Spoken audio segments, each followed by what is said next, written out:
Naida and the Dung Load, a story of equality from 2,500 years ago. The hustle and bustle of life sometimes makes us accidentally pass by ordinary lives without realizing the beauty hidden deep inside. Have you ever been exhausted after a long day at work, accidentally frowning when passing a garbage truck stopped on the side of the road? The unpleasant smell hits your nose. You shiver and turn away, trying to avoid it, and think to yourself, "What bad luck." Have you ever hurriedly pulled your child back when you saw him curiously looking at a janitor who was diligently sweeping each leaf on the sidewalk? You were afraid that your child would come into contact with dirt, with the bad that you defined yourself, and quickly walked away. We often unconsciously judge others by their work, their appearance, their scent, forgetting that each of them is carrying a burden, a silent mission to make this life cleaner. Their position in society may be the lowest, their work may not be very glamorous, but their dedication is extremely valuable. That unintentional contempt, even if it is just in thought, creates an invisible barrier. It not only hurts the other person, but also closes our own hearts, making us unable to see the sacred connection between all things. We forget that, on the vast road of this life, each person is a speck of dust, an inseparable link. That unintentional action of ours was actually mentioned by the Buddha 2,500 years ago. While begging for alms, he met a man carrying dung, and instead of turning away, he walked up, took his hand and said, "A person is not noble by birth, but by his actions." This teaching is not only a lesson in compassion, but also a light that illuminates the deep prejudices in our hearts. It reminds us that the value of a person is not in what they own, not in the social position they achieve, but in their honesty, in their kindness, and in the acts of kindness they give to this life.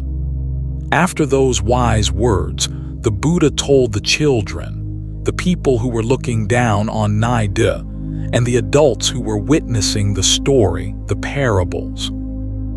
Each story is like a key that opens the doors of perception, helping them understand more deeply the true value of a person. Let us listen to those stories together, to see that the value of a person does not lie in their appearance or status, but in their soul and actions. The Buddha's teaching on nobility by action is a profound reminder of the impermanence of all external things. It is like the story of the builder who only wanted to build the third floor of a house, ignoring the first and second floors. That builder, like many of us, only wanted immediate results, wanted to have nobility and success without going through the process of hardship. They forgot that, to build a high floor, one must start from a solid foundation.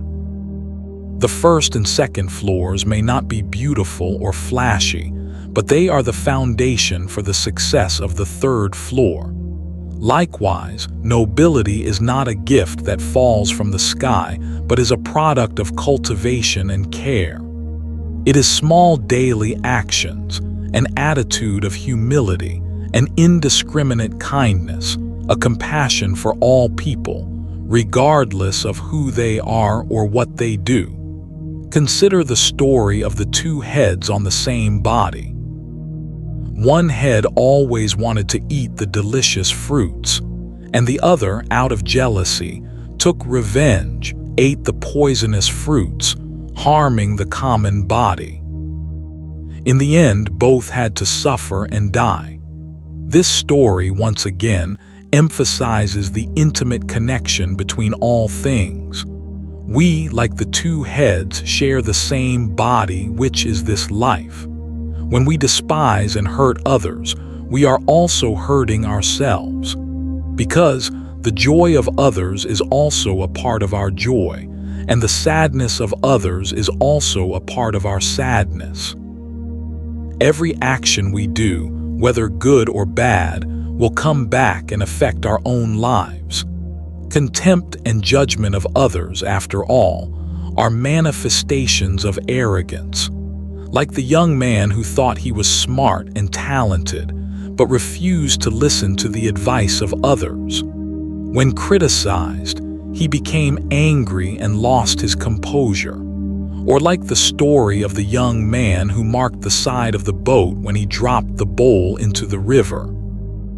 He believed in his intelligence without realizing that the boat was always moving, and the bowl had sunk deep to the bottom of the river. That arrogance clouded his intelligence, making him unable to see the truth and unable to receive useful advice. In life, we often fall into the trap of arrogance. We think we are right. We think we are better than others, forgetting that our knowledge is just a grain of sand in the desert of knowledge. Only when we are humble, listen, and learn can we progress.